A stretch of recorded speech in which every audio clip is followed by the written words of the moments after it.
Hello everyone, स्वागत आप सभी का मेरे चैनल यानी कि वोकैब स्पेशल पर। तो हम कर रहे थे 30 days to a more powerful vocabulary. तो उसमें हम कर रहे थे चैप्टर नंबर 14 का पार्ट नंबर 2 हम करेंगे आज। पार्ट नंबर 1 मैं आपको करा चुकी हूँ चैप्टर नंबर 14 का। तो जिन्होंने भी नहीं देखा जाके आप प्लेलिस्ट चेक कर लीजिए, वहाँ से आप जाके पार्ट 1 इसका कर सकते हैं। तो वीडियो में आगे बढ़ने से पहले जिन्होंने भी मेरे चैनल को सब्सक्राइब नहीं किया है तो मेरे साथ जुड़े रहने के लिए मेरे चैनल को कीजिए सब्सक्राइब और साथ में ऑन कर दीजिए बेल आइकन को, जिससे जो भी वीडियो में डालूँ उसका आपको लेटेस्ट नोटिफिकेशन मिल सके। तो चलिए शुरू कर लेते हैं हमारा आज का चैप्टर।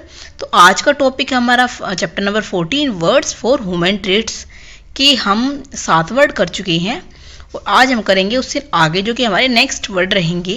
तो टॉपिक जैसे कि मैंने आपको एक्सप्लेन किया, words for human traits. Traits का मतलब होता है नेचर, मीन्स जो इंसान के डिफरेंट नेचर होते हैं उनको लेकर हम स्टडी कर रहे थे। तो प्लीज़ आप सब अपनी पेन कॉपी लेके बैठ जाइएगा, जिससे जैसे भी जो भी आपको बात समझ में आए, जैसे जो भी मीनिंग मैं आपको ओरली बता रही हूँ, बोल के बता रही हूँ, वो आप हिंदी के मीनिंग साथ साथ राइट डाउन कर लें, ठीक है। तो बने रहिए मेरे साथ इस वीडियो में अंत तक, जिससे कि आपको ये सारे वर्ड्स अच्छे से समझ में आए। तो चलिए शुरू कर लेते हैं आज का फर्स्ट वर्ड। तो यहाँ पे हमारा फर्स्ट वर्ड है फ्लैगमेटिक। Phlegmatic, phlegmatic. तो इसका जो हिंदी मीनिंग हो जाएगा शांत चित्त। शांत चित्त, निष्क्रिय, मंद। मीन्स जो छोटी छोटी खुशियों से एक्साइटेड नहीं होते, ठीक है, तो इस तरह के इंसान होते हैं, उन्हें हम कहेंगे फ्लैगमेटिक। देखिए मैंने आपको बोला है कि आप पेन और कॉपी लेके बैठ जाइए। पेन और कॉपी में साथ साथ लिख लीजिए हिंदी की मीनिंग से, ठीक है, क्योंकि मैंने यहाँ पे हिंदी की मीनिंग लिखे नहीं है, मैं ऐसे बता रही हूँ ओरली, ठीक है। तो आप साथ साथ नोट डाउन उनको कर लीजिए। फ्लैगमेटिक मैंने क्या बताया, शांतचित्त, निष्क्रिय, मंद, जो छोटी छोटी खुशी से एक्साइटेड नहीं होते। अब इसका इंग्लिश मीनिंग देखिए, नॉट ईजिली मेड एंग्री और अपसेट। मीन्स जो ना ही तो जल्दी गुस्सा होते हैं ना ही जल्दी अपसेट होते हैं। हैविंग एन इमोशनल एंड काम नेचर, मीन्स जिनका एक इमोशनल, जिसका काम बिल्कुल शांत नेचर होता है। जो इस तरह के जो इंसान होते हैं उनका जो नेचर होता है उसे बोलते हैं फ्लैगमेटिक। फ्लैगमेटिक मीन्स कि कोई एक ऐसा इंसान है जिसे हम कुछ भी कहे, कुछ भी कहते रहे, मीन्स उसको जल्दी से गुस्सा आता ही नहीं है, उसको जल्दी से क्रोध आएगा ही नहीं। हम उसको कितना भी छेड़ ले, कितना भी उसको टॉर्चर कर ले, मीन्स कितना भी उसको छेड़े, लेकिन उसको जल्दी से गुस्सा वो होता ही नहीं है। वो इतना इमोशनल टाइप का इंसान है, इतना काम तरह का इंसान है, तो उसे हम कहेंगे फ्लैगमेटिक। फ्लैगमेटिक, ठीक है। अब यहाँ पे देखिए इसके सिनोनिम्स क्या हो जाएंगे, अनइमोशनल, अनइमोशनल हो जाएगा, इंडिफरेंट, कोल्ड मीन्स शांत, dull, sluggish, placid, stoical, bovine, freezed. Freezed means वो जब हम जाते हैं उनको गुस्सा जल्दी से नहीं आता है, एपैथिक एंड लेथार्जिक। तो ये सारे सिनोनिम हमारे फ्लैगमेटिक के हो जाएंगे। ऐसा इंसान जो शांत स्वभाव का होता है, जिसको गुस्सा जल्दी नहीं आता, ठीक है, जो शांत रहता है, जिससे कोई उसको कुछ भी कहे जिसको जल्दी से गुस्सा आएगा नहीं, इस तरह की प्रकृति होती है फ्लैगमेटिक इंसानों की। उसके बाद देखते हैं यहाँ पे हमारा नेक्स्ट वर्ड। तो नेक्स्ट वर्ड है यहाँ पे हमारा एरोडेट। तो एरोडेट होता है, यहाँ पे देखिए इसका हिंदी मीनिंग हो जाएगा विद्वान, पंडित, विद्यार्थी बोल सकते हो, ज्ञानी बोल सकते हो। तो यहाँ पे इसका इंग्लिश मीनिंग देखिए, हैविंग और showing knowledge that is gain by studying. Means उसके पास नॉलेज है, जो दिखा रहा है, जो शो कर रहा है, वो कैसी है, उसने सिर्फ वो गेन है, वो जो नॉलेज गेन किया उसने सिर्फ नॉलेज और स्टडी करके गेन की है। मीन्स उसको सिर्फ मीन्स आप बोल सकते हो जो अपनी किताब में जो अपने मीन्स काम में माहिर है, जैसे प्रोफेसर है, आप बोल सकते अपने काम में माहिर, एक्सपर्ट है, जैसे न्यूटन थे, ठीक है। आपका इसका एक मीनिंग और देखिए, someone who having great knowledge that is based on careful study. Means जिसके पास ग्रेट नॉलेज है, एक केयरफुल स्टडी, उन्होंने एक पर्टिकुलर स्टडी की है, किसी भी टॉपिक पर, किसी भी सब्जेक्ट में पर्टिकुलर स्टडी, तो उस तरह के जो इंसान होते हैं उन्हें हमें बोलेंगे एरुडाइट। क्या बोलेंगे, एरुडाइट मीन्स विद्वान, पंडित, मीन्स जो अपने काम में एकदम से दक्ष हो, माहिर हो, ठीक है। हैविंग और containing lots of knowledge that is known by very few people, ठीक है, मीन्स अपने काम में माहिर, ठीक है, एक्सपर्ट अपने काम में, उन्हें ये नॉलेज मीन्स पढ़ के स्टडी करके और केयरफुल स्टडी उस पर्टिकुलर चीज़ पे उन्होंने की है, माहिर बने वो उस चीज़ को लेकर। तो यहाँ पे जो इस तरह का नेचर होता है उन्हें कहेंगे एरोडाइट, एरोडाइट यहाँ पे कहेंगे। तो इसके सिनोनिम आपको देखने को मिलेंगे कौन कौन सी, आपके इनके सिनोनिम देखिए, लर्नड, स्कॉलरली, नॉलेजेबल, देखिए मैंने लिखा हुआ है, साथ साथ आप राइट डाउन करना चाहते हो तो यहाँ से कर सकते हैं। वाइज, अकेडमिक नॉलेज, ये कि यहाँ पे एक्स्ट्रा होगा academic knowledge. Literate, well educated. तो ये सारे सिनोनिम्स हैं, इनको आप यूज कर सकते हैं एरोडाइट के सिनोनिम्स के लिए, ठीक है। मीन्स इनकी सेम मीनिंग है ये, ठीक है। तो ये सारे सिनोनिम हो जाएंगे हमारे। एरोडाइट मीन्स विद्वान, जिसको किताबी ज्ञान हो, जो किसी अपने सब्जेक्ट में माहिर हो, जिन्होंने जो ज्ञान है ये एक पर्टिकुलर लॉन्ग टाइम में अर्जित किया है, एक सब्जेक्ट स्पेशल की स्टडी करके, मीन्स अपने काम में माहिर, अपने काम में दक्ष, पंडित, विद्वान, ज्ञानी, ठीक है। इस तरह की टर्म आप यूज़ कर सकते हैं। इसके बाद देखते हैं नेक्स्ट वर्ड।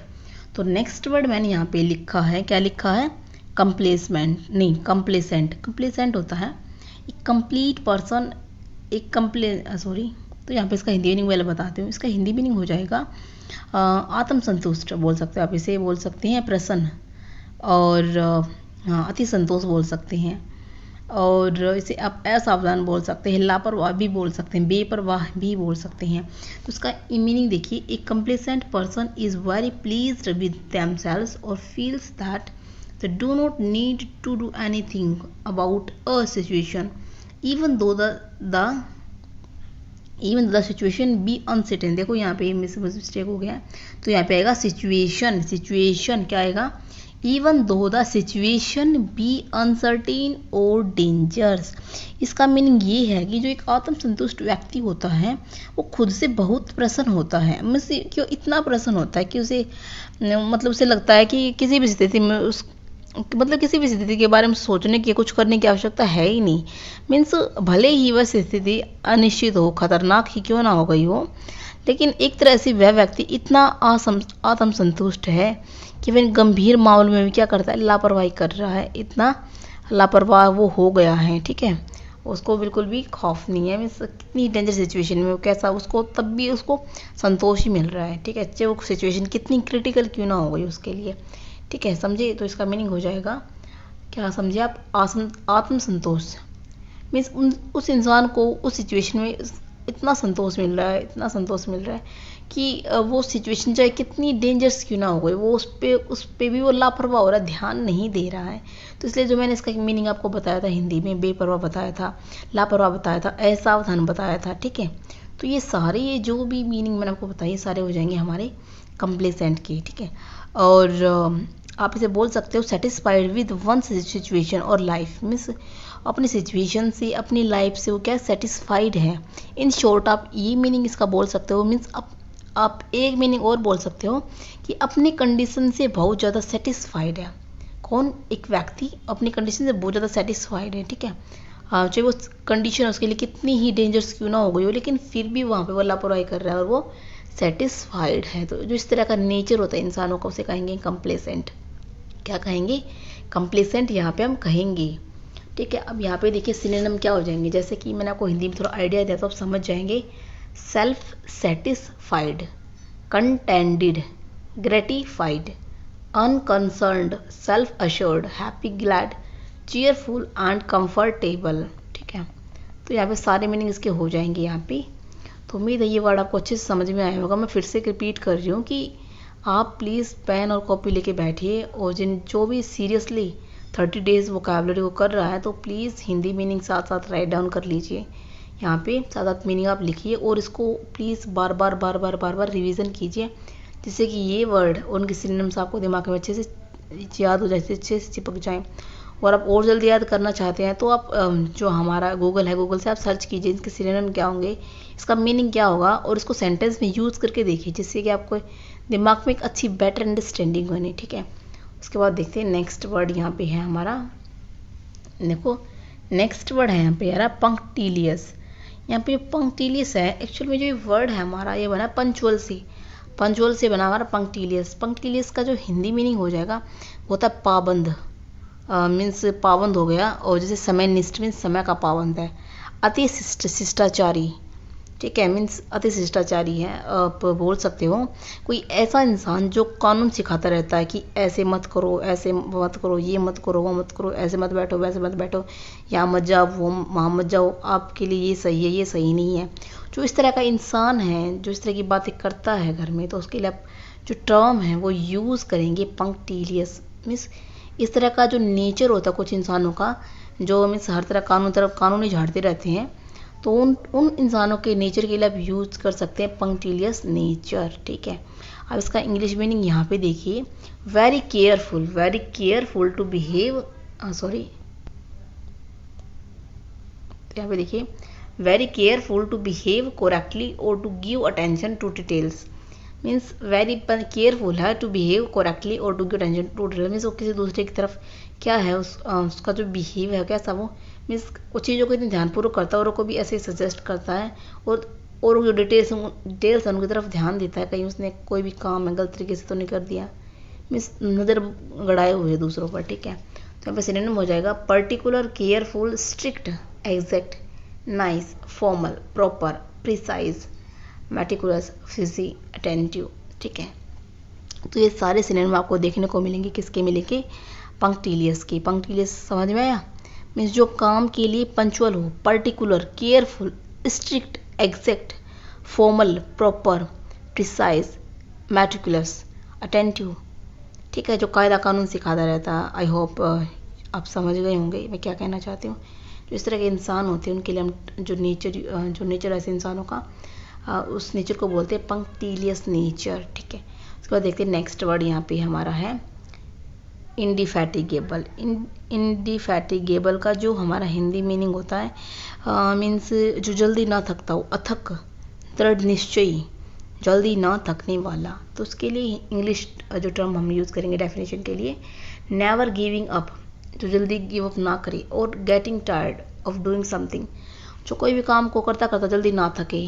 आप बोल सकते हैं इनकैपेबल ऑफ बीइंग टायर्ड, जो मीन्स जो थकने में असमर्थ हो, मीन्स अथक, नॉन स्टॉपेबल जो काम करता है उसे बोलेंगे इंडिफैटिगेबल। ठीक है, ऐसा नेचर इन लोग के, जो लोग ऐसा नेचर है ना थकने वाला, उसके लिए यूज़ करते हैं इंडिफैटिगेबल। तो यहाँ पे सिनोनिम देखिए, tyrant, okay, and relentless, diligent, inexhaustible, assiduous, untiring, tiring, sedulous, unwearying, laborious, industrious, steady and persistent। तो ये सारे सिनोनिम हो जाएगा। ठीक है, इंडिफैटिगेबल आप बोल सकते हैं इसे। ठीक है, इसका एक्चुअल प्रोनाउंसिएशन क्या हो जाएगा, इंडिफैटिगेबल। ओके, तो ये हो जाएगा यहाँ पे। तो देखते हैं नेक्स्ट वर्ड यहाँ पे हमारा आता है वैपिड। तो वैपिड यहाँ पे हो जाएगा, इसका हिंदी मीनिंग देखिए, यस, पहले सबसे पहले हिंदी मीनिंग देखिए, फीका, बेजान, नीरस, बेस्वाद। मीन्स किसी भी चीज़ में चैलेंज ही नहीं है, मीन्स ज़िंदगी इतनी बोरिंग हो गई, ज़िंदगी में चैलेंज ही नहीं है और कुछ मज़ा ही नहीं आ रहा, हम इतने बोर हो गए, एकदम डल हो गए हैं। तो जो इस तरह की फीलिंग है उसे हम बोलेंगे वैपिड। इसका इंग्लिश मीनिंग हो जाएगा lacking flavour, just, interest, animation और स्पिरिट और डल। मीन्स फ्लेवर ही नहीं आ रहा है, जस्ट मीन्स इंथुजियाज्म ही नहीं है, कोई एक्साइटमेंट ही नहीं है, इंटरेस्ट ही नहीं है, एनिमेशन ही नहीं, स्पिरिट ही नहीं किसी काम करने की। अब इतना डल, इतना बोरिंग, इतनी अनइंटरेस्टिंग ज़िंदगी हो गई है, आप ज़िंदगी के लिए यूज़ करेंगे तो। ठीक है, और इसे आप बोलेंगे लैकिंग, हैविंग, ये सॉरी, ये यहाँ पे कुछ मिस्टेक हो गया है, यहाँ पे लिखा था मैंने lacking liveness and spirit, lacking liveness and spirit, animated, spiritless. कोई नहीं, इट्स ओके, आप इसको ना बस अवॉइड कर दीजिए, इतना ही मीनिंग इनफ है। ठीक है, यहाँ पे बस इतना समझ लीजिए, lacking flavour, just, interest, animation और स्पिरिट डल। ठीक है, मीन्स बेस्वाद, फीका, मीन्स आप बोल सकते हो वैपिड टी, मीन्स बेस्वाद चाय है। वैपिड लाइफ मीन्स बोरिंग हो गई, डल हो गई है, कोई मज़ा नहीं आ रहा, जो कर रहे हैं रिपीट, बार बार वही रिपीट हो रहा है। ठीक है, एक तरह से ज़िंदगी में कोई चैलेंज बचा ही नहीं है। तो यहाँ पे इसके सिनोनिम हो जाएंगे डल। यहाँ पे देखिए डल आएगा, ये DULL, and uninteresting, dull and uninteresting, boring, insipid, flat, weak, limp, tame, bland, uninspiring, colourless, means ज़िंदगी कैसे कि कलरलेस हो गई है। ठीक है, विदाउट इंथुजियाज्म, ठीक है, अनइंटरेस्टिंग। ठीक है, तो इस तरीके की चीज़ आप इसके लिए यूज़ कर सकते हो। वैपिड के लिए, वैपिड क्या बताया था मैंने आपको, फीका, बेजान, निरस, कोई रस ही नहीं है, बेस्वाद, बेस्वाद हो गई, जैसे कि एग्जाम्पल दिया मैंने वैपिड लाइफ, डल, बोरिंग। ठीक है, उसके बाद देखते हैं नेक्स्ट वर्ड यहाँ पे हमारा, यस, इकोनोक्लास्टिक। तो इकोनोक्लास्टिक होता है, इसका हिंदी मीनिंग यहाँ पे हो जाएगा कोई रस्म या रिवाज तोड़ने वाला, मूर्ति पूजा का विरोध करने वाला, प्रतिमा ध्वंसक, मूर्ति। तो इस तरह की जो हिंदी वोकैबुलरी आप इसके लिए यूज़ कर पाएंगे। तो यहाँ पे इसका इंग्लिश मीनिंग हो जाएगा a destroyer of images used in religious worships. Means कोई भी रस्म है, कोई भी रिवाज है, इसको तोड़ने वाला जो नेचर होता है, जो इंसान का नेचर है, उसे हम कहेंगे इकोनोक्लास्टिक। ठीक है, तो आप इसका प्रोनाउंसिएशन चेक कर लीजिएगा। ठीक है, तो देखो यहाँ पे देखिए, ओके, इसको आप कैसे समझेंगे, मीन्स कोई इंसान है, उसकी विचारधारा इतनी यूनिक है, जो एग्जिस्टिंग जो बिलीव है, जिस पर हम यकीन करते हैं, उसको हिलाकर रख देती है। मीन्स किसी इंसान का जो बिलीफ है वो इतना स्ट्रॉन्ग है, जो कोई प्रथा अभी फॉलो कर रहे हैं हम, उसको हिलाकर रख देती है, उसको चेंज ही कर देती है। Means one who challenges the existing believes, ideas and tradition, religious believes. जैसे कि हमारे राजा राम मोहन राय थे, जैसे कि पहले हमारे देश में सती प्रथा हो रही थी, तो जिन्होंने भी उसको क्या किया था, उसका मीन्स उसको चेंज किया था, उसको हटाया था, उसको रिमूव करा था, उसको बंद कराया था। तो जिस तरह की जो इंसान है, जो उनके अंदर का जो नेचर है, उन्हें बोलेंगे हम इकोनोक्लास्टिक। ठीक है, तो इसका प्रोनाउंसिएशन चेक कर लीजिएगा, आई एम नॉट श्योर, इसका प्रोनाउंसिएशन यही है, इकोनोक्लास्टिक। ठीक है, एक बार आप चेक कर लेना। तो यहाँ पे देखिए ना, इसके सिनोनिम में हो जाएंगे, इसके सिनोनिम में आपको देखिए, subversive, radical, rebellious, क्वेश्चनिंग्स, innovative and irreverent and impious, sinful, profane, dissident and wicked। तो इस तरह के सिनोनिम आपको इसके देखने को मिलेंगे। ठीक है, तो समझ में आया ना कि मैं आपको क्या बोल रही हूँ, आप समझ पाए ना। Is destroyer of images used in religious worship, means destructive of images used in religious worship. ठीक है, जो मूर्ति पूजा का विरोधी हो, मूर्ति का जो ध्वंसक हो, प्रतिमा ध्वंसक आप बोल सकते हो, रस्म या रिवाज तोड़ने वाला, जो ट्रेडिशनल जो चल रहा है उसको फॉलो ना करने वाला, किसी की विचारधारा इतनी हाई फाई है, जो ट्रेडिशन चल रहा है उसको पूर्णतः ही चेंज कर दे। तो इस तरह की जो नेचर होता है वो होता है इकोनोक्लास्टिक। ठीक है, इसके बाद देखिए नेक्स्ट वर्ड यहाँ पे हमारा है मिसेंथ्रोप। मिसेंथ्रोप में ये 2-3 बार रिपीट हो चुका है, लेकिन यहाँ पे भी है हमारा चैप्टर नंबर 14 में, तो इसलिए हम यहाँ पे इसको पढ़ेंगे। तो मिसेंथ्रोप होता है, इसका हिंदी मीनिंग पहले आपको पता होगा, आपको बहुत बार कराया मैंने, 2-3 बार तो रिपीट हो गया। मानवद्वेषी, मनुष्यद्रोही, मीन्स हेटर ऑफ मैनकाइंड, जिसको इंसानों से नफरत है। तो यहाँ पे इसका इंग्लिश मीनिंग हो जाएगा someone who have negative attitude towards humanity hating Mankind.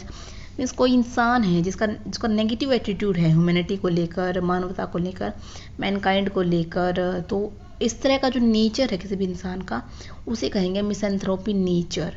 Okay, आप ये बोल सकते हो कि misanthropy is the general hatred, dislike, distrust और एंड बोल सकते हो attempt of the human species, human behaviour and और ह्यूमन नेचर। मीन्स जो इन सब को क्या करे, इनसे हेट करे, डिस्ट्रक्ट करे, इनसे डिसलाइक करे, इन सारी चीज़ों को। मीन्स की जो ह्यूमन स्पीसीज है उसको डिसलाइक करे, ह्यूमन बिहेवियर को डिसलाइक करे, जो ह्यूमन नेचर है उनको डिसलाइक करे और उनसे हेट करे। तो इस तरह की जो नेचर होता है किसी भी इंसान को, उसे हम कहेंगे मिसेंथ्रोप। मिसेंथ्रोप यहाँ पे कहेंगे। इसको सिनोनिम देखिए, suspicious and anti social and unfriendly. Means जो एंटी सोशल मीन्स जिसके आगे AN या UN लगता, IN लगता है इन वर्डों के आगे, मीन्स इनका मीनिंग होता है जो नेगेटिव हो जाता है।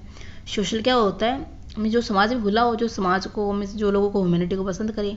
और एंटी सोशल मीन्स जो सोशल ना हो, मीन्स जो लोगों से दूर रहे, जो इंसानों से दूर रहे। ठीक है, जो उनको ना पसंद करें, जो उसको घुलना मिलना पसंद नहीं हो। Unfriendly and spectacled, inhuman and जो इंडिस्ट एंड पैसिमिस्टिक व्यू जिसका, एंड मीन्स निराशावादी। ओके, तो यहाँ पे जगह अनसोशिएबल है जो। ठीक है, तो ये सारे सिनोनिम हमारे हो जाएंगे मिसेंथ्रोप के यहाँ पे। उसके बाद हम चलते हैं नेक्स्ट वर्ड पे। देखो, अगर आपको ये वर्ड समझ में आते हैं तो मुझे कमेंट करके बताइएगा ज़रूर। अगर आप सेंटेंस में यूज़ कर पाते ही नहीं तो सेंटेंस में यूज़ करके मुझे सेंड कर दीजिएगा कमेंट में। ठीक है, आप कोशिश कीजिएगा अगर आपको समझ में नहीं आती है, कोई क्यूरी आपकी रह जाती है, आप कुछ पूछना चाहते हैं मुझसे, तो आप मुझे कमेंट करके ज़रूर बताइएगा क्या कुछ आपकी दिक्कतें हैं, क्या कुछ आपकी प्रॉब्लम्स है, ठीक है। क्या मैं आपको क्लियर कर सकती हूँ, कहाँ पे आपकी कमी रह गई है, तो आप मुझे कमेंट के माध्यम से बता सकते हैं। तो देखते हैं नेक्स्ट वर्ड यहाँ पे है हमारा प्यूराइल। तो प्यूराइल जो है हमारा, इसका हिंदी मीनिंग हो जाएगा अनुत्तरदायी, मीन्स जो उत्तरदायी नहीं है किसी को लिए, अनरिस्पॉन्सिबल है, तुच्छ है, बचकाना है, छिछोरा है, ठीक है। जो इस तरह की जो शब्दावली है आप प्यूराइल के लिए यूज़ कर सकते हैं। और इसका मीनिंग हो जाएगा behaving in A silly way, means एक सिली वे में बिहेव करना। कोई भी बड़ा व्यक्ति है, कोई भी इंसान है, कोई भी अडल्ट है, लेकिन वो बिहेव कैसे कर रहा है, चाइल्डिश की तरह, मीन्स एक बच्चों की तरह बिहेव कर रहा है, एक सिली वे में बिहेव कर रहा है, किसी बात को सीरियसली नहीं ले रहा है, ठीक है। हाँ, तो आप बोल सकते हो नॉट लाइक एन अडल्ट, किसी भी अडल्ट की तरह बात नहीं कर रहा है, उसका बिहेव कैसा है, चाइल्ड लाइक बिहेवियर है, किसी का चाइल्डिश बिहेवियर है। तो उस तरह के जो इंसान होते हैं उन्हें कहेंगे प्यूराइल, ठीक है। जो बड़े होने के बाद भी बच्चों की तरह बिहेव करता है, तो जो इस तरह का नेचर होता है उसे हम कहेंगे प्यूराइल नेचर, ठीक है। उसके बाद देखते हैं सिनोनिम यहाँ पे हो जाएंगे childish, naive, weak, silly and ridiculous, foolish, मूर्ख, petty, trivial and irresponsible and immature and infantile, inane, jejune and babyish, means baby की तरह बिहेव कर रहा है, चाइल्डों की तरह बिहेव कर रहा है। तो ये सारी जो सिनोनिम से हमारे थे प्यूराइल जो नेचर होता है लोगों का, उन लोगों के लिए आप बोल सकते हैं। बाकी आपको और भी सिनोनिम चाहिए तो आप गूगल की मदद से सर्च कीजिएगा। मैं आपको सर्च करने के लिए इसलिए बोलती हूँ ताकि जो लंबे टाइम तक ये वर्ड है प्यूराइल, ये आपके माइंड में, आपकी मेमोरी में सेव हो जाए। यही जो सर्च करने का बेनिफिट होता है, इसलिए आपको बहुत सारे वर्ड मैंने आपको बोलेंगे आप सर्च कीजिए, सर्च कीजिए, सर्च कीजिए, क्योंकि आप जब सर्च करेंगे, इनको साथ साथ राइट डाउन करेंगे तो आपकी मेमोरी में लॉन्ग टर्म तक ये सारे वर्ड रहेंगे, ठीक है। उसके बाद देखते हैं नेक्स्ट वर्ड है हमारा एसिटिक।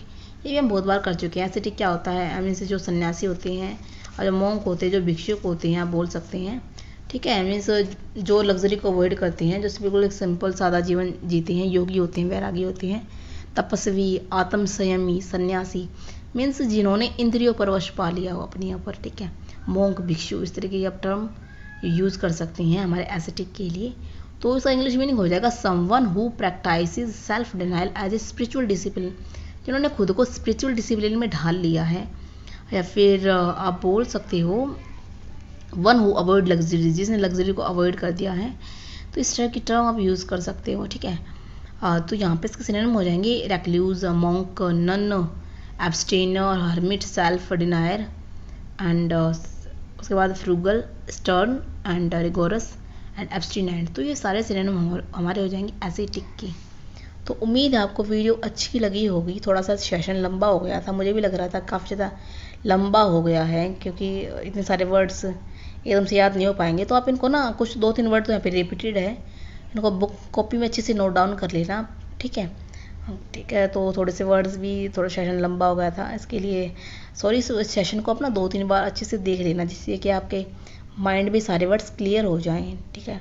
तो वीडियो को पूरा देखने के लिए थैंक यू सो मच, और उम्मीद करती हूँ आपको इस सारे वर्ड से अच्छे से क्लियर हो गए होंगे। अगर आपका कोई भी डाउट रहता है तो मुझे प्लीज़ कमेंट करके ज़रूर बताइएगा क्या कुछ आपका डाउट रह गया है। तो चैनल से जुड़े रहने के लिए चैनल को कर लीजिए सब्सक्राइब, और साथ में ऑन कर दीजिए बेल आइकन को, जिससे जो भी वीडियो डालूँ सबसे पहले आपको उसका नोटिफिकेशन मिल सके, ठीक है। तो लास्ट में thanks for watching, thank you so much. और चैनल को कीजिएगा